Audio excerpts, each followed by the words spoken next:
দেখো বন্ধুরা, কি কাণ্ড করেছে দেখো। আমি বলেছিলাম আম কম করে আনবা জামাই ষষ্ঠীর সময়। কি করেছে জানো আমার বাড়ির লোক? 20 কেজি আম নিয়ে এসছে। 20 কেজি আম বাগানে গিয়ে একটা ক্যারেট ভর্তি করে একদম কার্বাইড দিয়ে জাগ দিয়ে নিয়ে এসছে। যথারীতি মেয়েরা খেয়েছে, খাওয়ার পরে যা ছিল পেকে গেছে, অনেক পেকে গেছে। এবার আমি কি করেছি, ওগুলো ফ্যানের তলায় একটা পেপার বিছিয়ে রেখে দিয়েছিলাম। রাখার পরে পরের দিন দেখি পচতে আরম্ভ করেছে, তারপর ফ্রিজে রেখে দিলাম।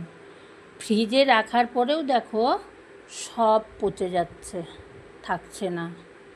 তো আমি এই আমগুলো তো ফেলে দিতেও মায়া লাগে, ওই বোটার ধারে যেগুলো বাদ দিয়ে দিই আর বাদ দিয়ে দেবো, বাদ দিয়ে দিয়ে ভালো করে ধুয়ে টুয়ে নিয়ে এগুলো দিয়ে কী করবো বলো তো, আমসত্ত্ব তৈরি করব। আমসত্ত্ব তৈরি করব, তার জন্য আমি সব বেছে বেছে যে কটা পচে গেছে সব বের করেছি। আবার হয়তো কালকে পচে যাবে, জানি না। তোমরা দেখতে থাকো আমি কিভাবে করছি। দেখো বন্ধুরা, এই 1 গামলা আম হয়েছে। এই 1 গামলা আমটাকে এখন আমি আঁটি থেকে ছাড়িয়ে নেব। ছাড়িয়ে নিয়ে এটা আমি মিক্সচারে পেস্ট করে নেব। এর ভিতরে 2-4 চামচ কর্নফ্লাওয়ার দিয়ে দেবো, আর চিনি দিয়ে দেবো পরিমাণ মতন, সঙ্গে সামান্য লবণ দিয়ে দেবো, দিয়ে একসঙ্গে সব পেস্ট করব। আবার তোমাদের দেখাবো। এই যে দেখো, এতখানি হয়েছে, হাফ সসপ্যানটাও তো খুব একটা ছোট নয়, কিন্তু এখন আর এত উন্নত দুনিয়ায় সেই আগেকার দিনে আমাদের মায়েদের দেখেছি রোদে শুকাতে দিত, তারপরে তাতে মশারি ঢাকা দিয়ে দিত। এখন আর বন্ধু এসব ঝামেলা করার কোনো দরকার নেই গো। এখন রোদে শুকানোরও দরকার নেই, কিছুই দরকার নেই, আগুনে তৈরি করা যায় আমসত্ত্ব। আর দেখো, এখানে আমি নিয়ে নিয়েছি একটা মিক্সচারের বোলের ভেতরে 4 চামচ চিনি আর 5 চামচ কর্নফ্লাওয়ার। কর্নফ্লাওয়ারটা দিলে কি হবে বলো তো, রোদে শুকানোর ঝামেলা থাকবে না, টাইট হয়ে যাবে, ওটা ঠিকঠাক তৈরি হবে। তো প্রথমে এখন আমি এটা মিক্সচারের জারে পেস্ট করে নেব। দেখো আমি মিক্সচারে পেস্ট করে নিয়েছি, এটা একদম ঠিকঠাক।